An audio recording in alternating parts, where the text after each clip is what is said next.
Hi guys, this recording is actually two stories in one. Forever and Again by Nyronus, and Forever and Again by Titanium Dragon. These two stories came out a bit apart, but the latter is a follow-up that really makes the two stories mesh really well. Now, the download version doesn't have this preamble, so you can just take that with you, but let's read these two stories together, and let me know what you think about them in the comments below. The room Celestia shared with Twilight was a cozy one. A wide bed for the two of them, shelves for their favorite books, two low, wide desks, always tidy, and fireplace with a kettle hanging eternally over it, always ready to provide fresh tea. This room was a haven of theirs.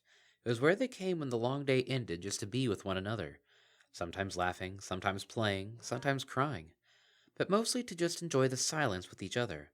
More so since Celestia and the entire board of the Royal Academy had convinced Twilight to retire. Free of work, Twilight had spent many a night propped up on the pillows of the bed, reading some book or another, muttering to herself, in joy when it was one of her favorite pulps, and in frustration when it was just another journal of articles filled with papers she felt she could have written better. Celestia's pen came to a halt as she looked up. Something was wrong. Twilight looked hollow. Her face was slack, her eyes empty of focus, the wrinkles around them far more pronounced than they had ever been since they appeared. Celestia? Twilight finally whispered after what seemed like forever. Yes, dear. What what will you do when I a hitch. Die? Tears began falling down her cheeks. She began shuddering and letting out tiny silent sobs. Celestia was moving before her pen hit the desk and into the bed, sweeping Twilight into an embrace. Twilight curled into her wife and began sobbing in earnest. I'm sorry. I'm so sorry. Shh, shh. It's all right. It's all right. Shh. You don't deserve this. You don't deserve to hear the fears of a dying old mare. I'm sorry. So sorry. Shh. It's all right. It's all right. I'm here. I promise I'm here. It's all right. They went back and forth for some time, Twilight shuddering in Celestia's grasp while Celestia cooed and held her tight. Slowly, the sobbing and moaning turned to breathing, and then finally calm. I'm sorry, she said, her voice a little raw, half smiling as she did so. And for the thousandth time, it's all right. Celestia planted a kiss on Twilight's forehead, smiling. Now, what's wrong? It's nothing, Twilight said, somewhat bashful. Celestia met the statement with a level stare and a quirked eyebrow. After a moment, Twilight turned away. There was a long moment before she began, her voice tired and shaking. I'm growing old, Celestia. I know we talked about this, but sometimes, when I have too much time on my hooves, thoughts come to me. I wonder. I wonder if I'll be forgotten. I wonder what it'll be like for you, not just to see me get crow's feet and gray hairs, but to watch me waste away. Her expression tightened as her voice picked up speed, babbling now. I wonder if I'll be anything other than a note in a history book to you, a stained glass window to pass and go, ah, that was my wife, until enough heroes come and go to take my place in the hall, and I'm sorry, I'm better than this. Celestia reached out and gently put a hoof on Twilight's muzzle before leaning forward to kiss her on the forehead. Shh, she said, smiling softly. I'm being silly, Twilight moaned, trying to smile as she cried. Celestia kissed her softly on the lips for a moment. You've done a lot in your life, and neither death nor love are easy subjects to consider. I think you're entitled to be a little silly at this point. Twilight chuckled at that, but the tears were still flowing. She curled into Celestia's barrel, nesting in there like a bird. Celestia held her for some time. Eventually, Twilight shuddered and then relaxed, the tears finally stopping. What would you do if you didn't have a worrisome old nag like me to take up your time? Twilight chuckled. A lot. Twilight kicked her. Celestia snorted. They both smiled. They laid together like this for a time. Twilight curled tightly against Celestia, while Celestia stared off into space, smiling as she ran her hoof through Twilight's mane. Twilight, do you want to know what I think about death? Twilight looked up from her little nest, curious. I've seen a lot of it, you know. It sort of comes with the territory. Twilight snorted. I don't like discussing this. Some ponies would find it stranger or fanciful, but I don't think things truly die, Twilight. Or if they can, it's really hard to do so. Twilight frowned slightly, watching Celestia intently. We're more than just our bodies. We're also magic, Twilight finished. Right, Celestia grinned. Magic. It's in every living creature. It's what separates us from the rocks and the stars, giving us our will. And as we know, Twilight, magic neither begins nor ends. It simply changes. Twilight fell into the familiar litany in lockstep with Celestia. The two paused for a moment, then broke into giggles. That's right. Only I don't think magic can be a pony for so long and just forget it. I think, when the magic spark of life happens again, the old memories of the ponies that it was before can come back, and I think, as much as you've felt and lived, Twilight, Celestia stared into Twilight's eyes, you'll come back one day to live a life again. Twilight's eyes burned with fascination, relief, joy, hope, and love. She was crying again. And even if it doesn't, Celestia went on, grabbing Twilight's hoof, parts of you will live on forever. If nothing else, in here. Celestia brought Twilight's hoof to her own forehead, and here, down to her chest. And even then, Twilight, if I were somehow to be cursed to forget and my heart turn cold, as much as you've touched me, I don't think the magic inside me could ever forget you either. So even when the sun burns out and life leaves Equestria, some parts of the universe will always remember Twilight's sparkle and what a wonderful mare she was, worthy of the love of the sun and moon and the light of friendship over the world. Celestia was crying now, too, her eyes burning with memory and love. She smiled down at Twilight. You're just saying this to make me feel better, Twilight sobbed and laughed. Celestia gave a fey smile. You said that the last time I told you all this. But you never told me... Twilight stopped short as her eyes went wide with understanding. There was a moment of shocked stillness, and then Twilight laughed and hugged Celestia with all her might. Celestia returned the favor. Even if you're lying, Twilight said, thank you. Each life is a miracle. While the pony is here, every choice they make shapes the future, leaving countless other miracles in their wake. Celestia pulled Twilight in tighter. No pony leaves the world truly untouched, and I could not be happier than while you were here this time. One of those things you shaped was, well, me. Smiling, she loosened her grip and curled around Twilight. The two then relaxed, laying next to each other in content silence. Thank you, Twilight said after some time. Well, what was I to do? Celestia said, eyes closed and grinning. Let your sobbing keep me up all night? Twilight kicked her again.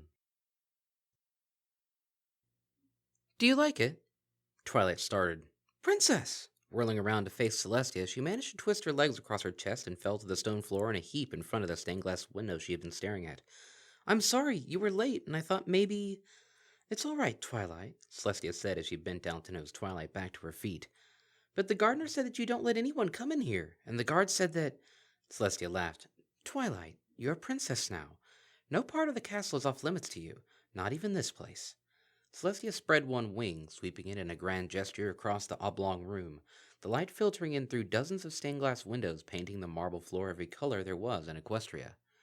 Thanks, Twilight said, rising back to her feet, her head bowed a little.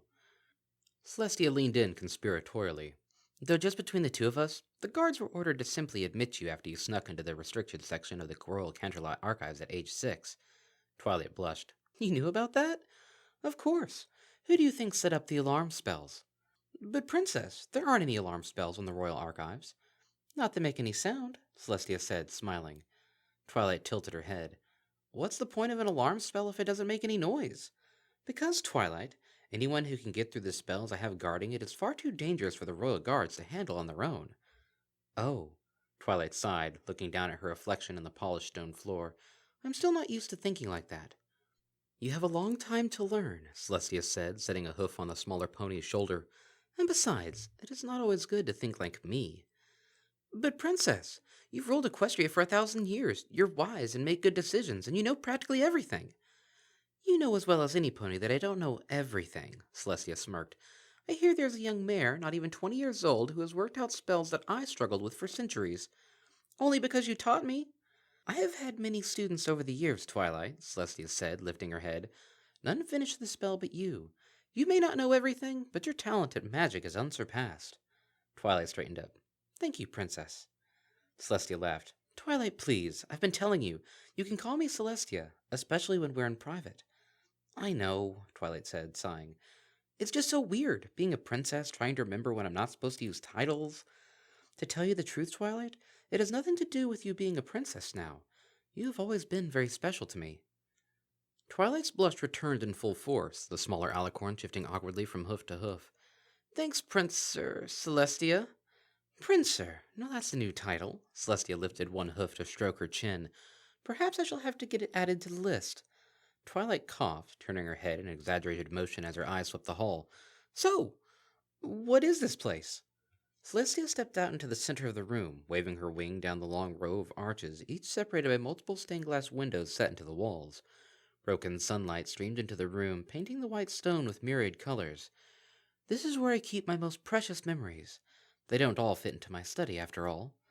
Your memories? Twilight trotted after Celestia. What do you mean? Celestia slowly walked down the center of the room, colored light flowing over her white coat as she moved. After a while, most ponies have a tendency to forget history. Celestia waved her hoof. I don't mean individual ponies. I mean all ponies. Names get forgotten, deeds fade and blur together, and only a few historians remember what happened. And you. And me. Celestia took another step, raising her hoof to point at the stained glass window on the opposite side of the hall. Can you tell me who those ponies are, Twilight? Twilight sprung forward to examine the window more closely. Well, that's General Ironhoof of Trottingham and Commander Galatius Gale of Cloudsdale. And what about these other ponies? Celestia's hoof shifted down on a window towards the trio of ponies, a unicorn, a pegasus, and another earth pony, standing in a group. That's Colonel Ferrier, though judging by the stripes he was only a major at the time the window was made. He invented horseshoes, the game, not the shoes, after his defense of seamount from the French Navy by bringing down their sails with iron bands hooked around their masts by catapults. Very good, Twilight. And the other two? Twilight bit her lip. Well, I don't know for sure, but if I remember right, that's Captain Merryweather.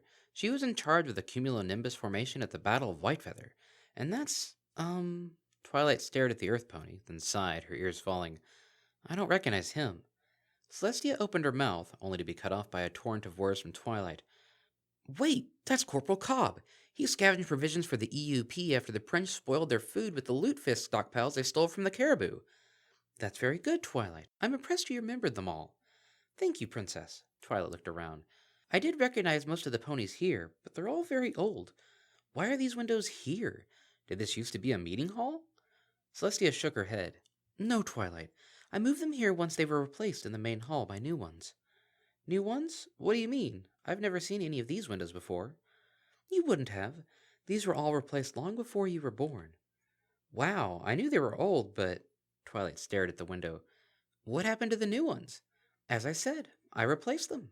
Celestia walked up to the window with the 5 ponies on it. With a different window. Twilight glanced from Celestia to the window. But why? Aren't they important? Why?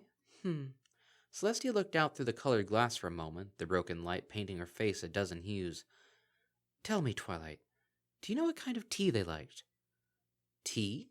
Twilight stared blankly up at her mentor, then at the window, then back again, sinking to the stone floor and covering her head with her hooves. I don't know. Why? Is it important? Did one of them invent tea? Twilight lifted her head. Or maybe it's a trick question.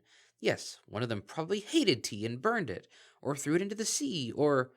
Celestia shook her head. Twilight, this is not a test. Twilight blinked. What?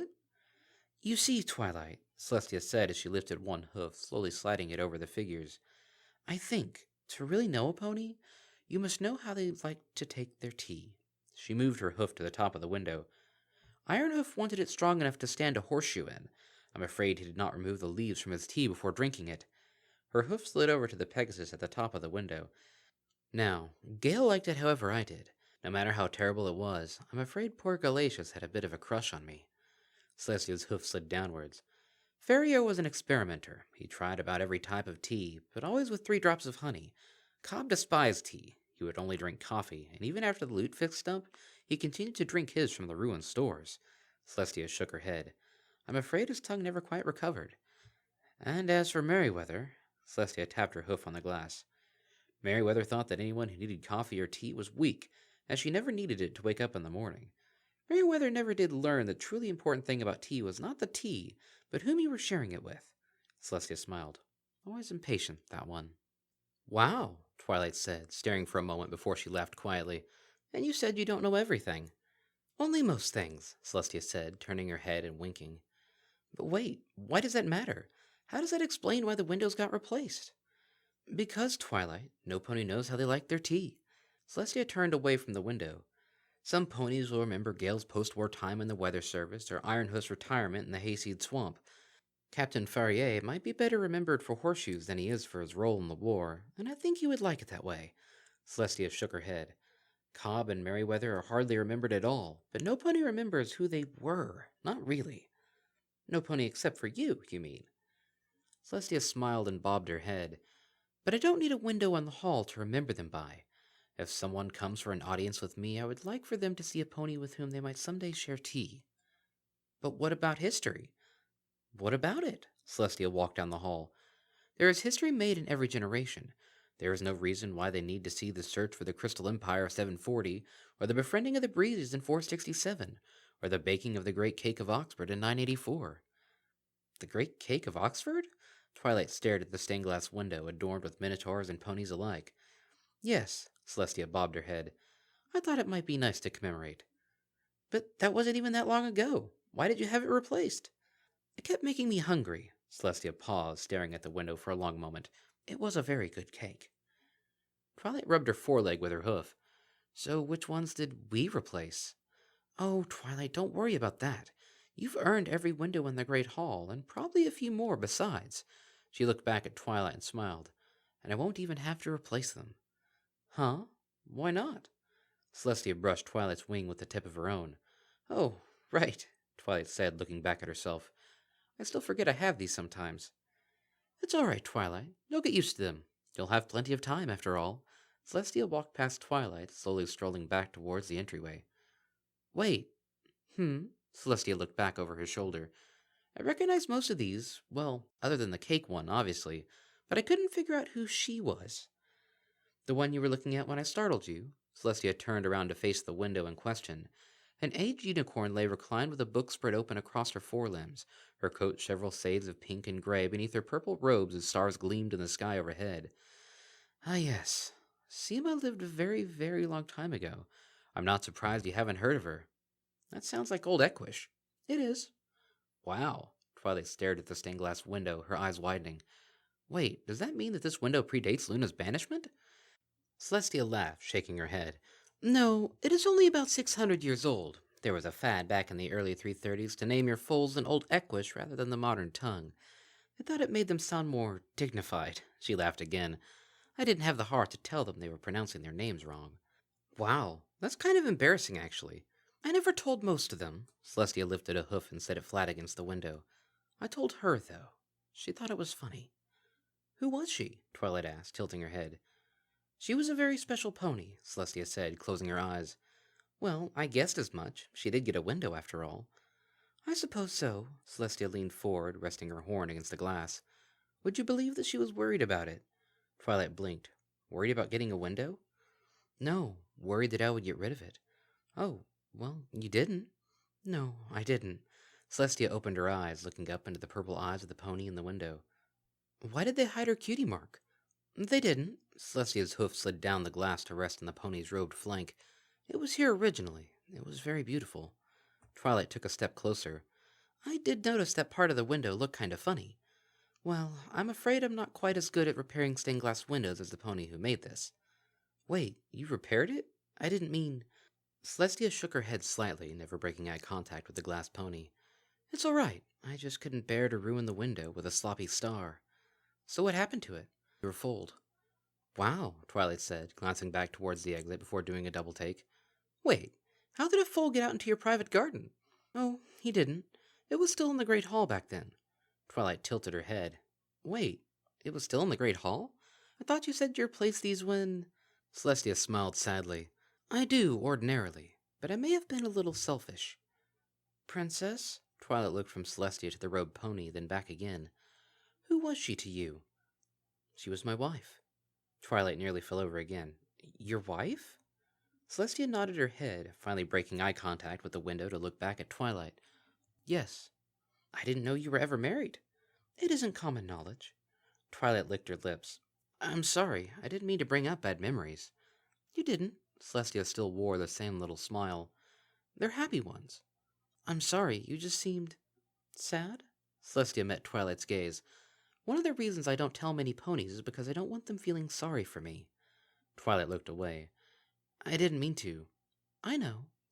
As Celestia stepped forward, Twilight began to move out of the way, only to be wrapped up in a large white wing, the feathery limb tugging her against Celestia's chest. Princess? Celestia laughed quietly.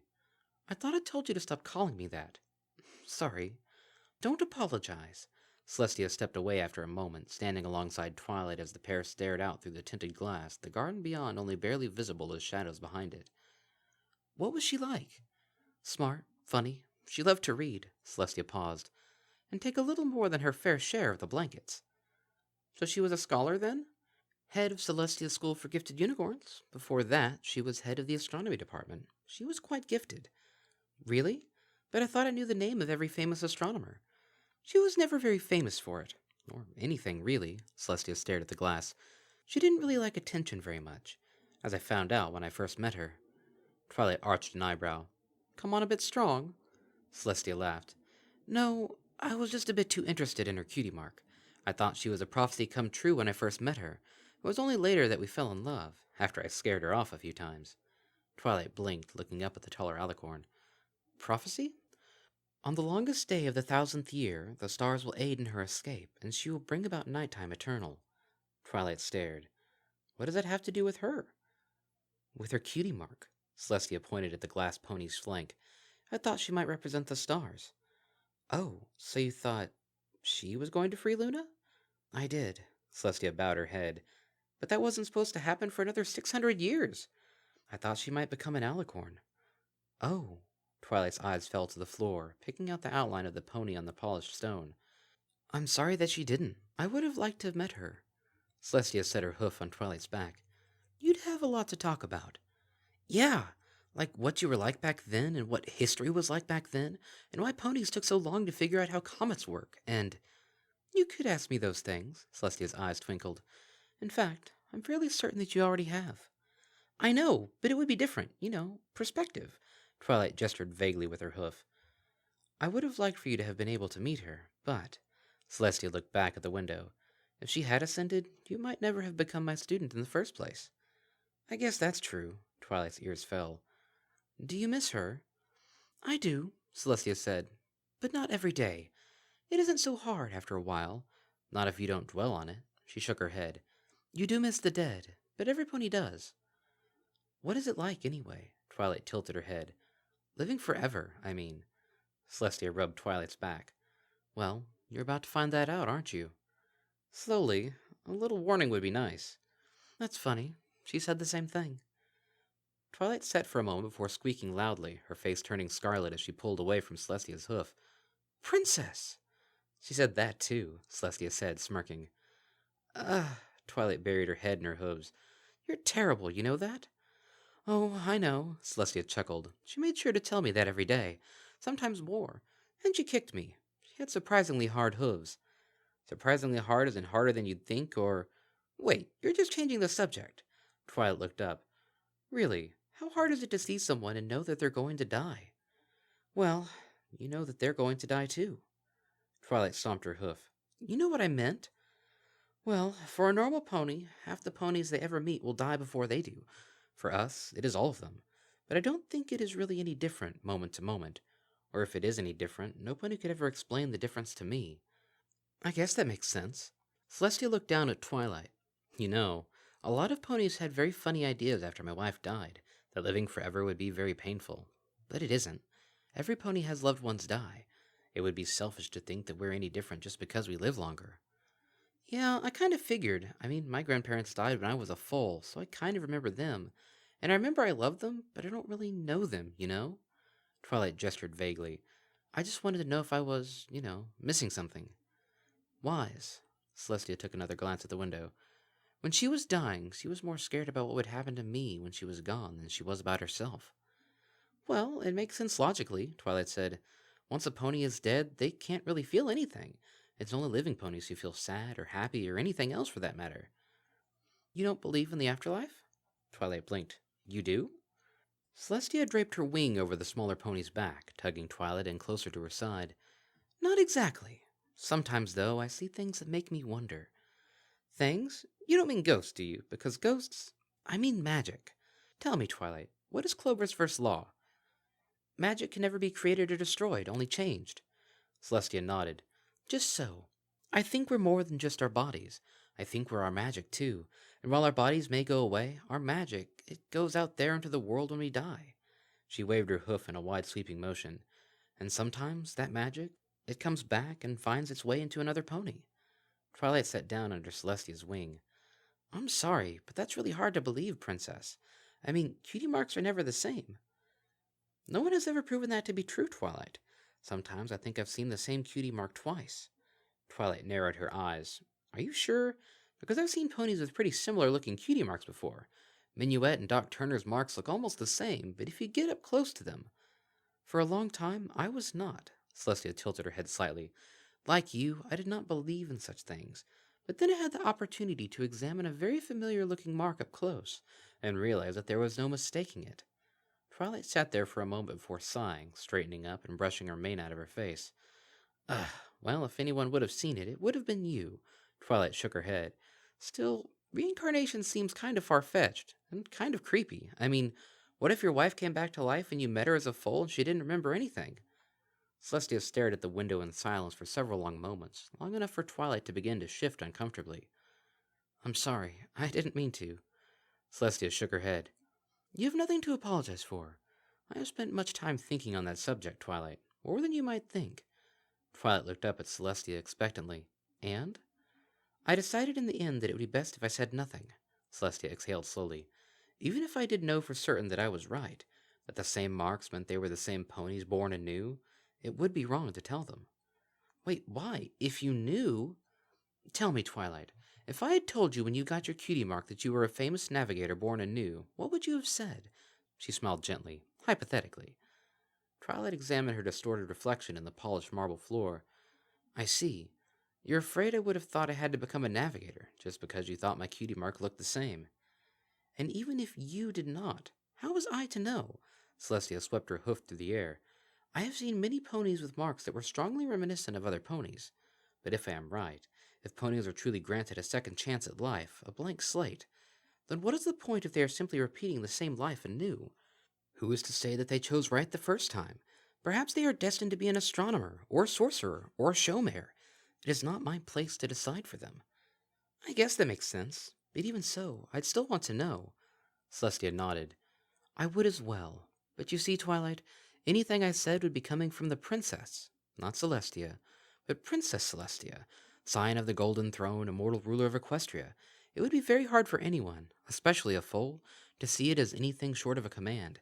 And that is why I resolved that should I ever see a pony with my wife's cutie mark again, no matter how much I wanted to believe, that I would never tell them. You're right, but it seems kind of... Twilight rolled her hoof in the air. Self-sacrificing. Celestia chuckled. Twilight, I have survived 600 years without her presence. If we were truly destined to be together once more, I could easily wait a few more for her to decide to pursue me on her own. What if she didn't? Twilight asked quietly. Celestia shrugged. It would not matter. So long as she was happy. We had a life together. It would be terribly selfish of me to demand two. Twilight shifted against the larger alicorn. Wow, that's really mature of you. I should hope so. I am over 1,000 years old. Twilight grinned. Plus, after spending 600 years looking at her flank in the window, I bet you were probably bored with it anyway. Celestia tapped Twilight gently on the back with her wing. You know, you were a lot less cynical about this the last time we had this conversation. Huh? We never had... Twilight glanced up and spotted Celestia's smirk. Oh, har har. You know, I'm starting to understand why your wife used to kick you. It took you a lot longer than it took her. She wanted to kick me the first time we spoke. Twilight rolled her eyes, nudging Celestia with her shoulder as she rose back to her hooves. Come on, let's go see if they brought our tea out yet. Oh, what kind of tea did you ask for? Twilight shrugged, slipping out from under Celestia's wing. I asked them to bring 2 cups of what you had last time. Celestia glanced back over her shoulder at the stained-glass window as the 2 ponies began to amble out, side by side. Is something wrong, Princess? Celestia smiled. No, I don't think so.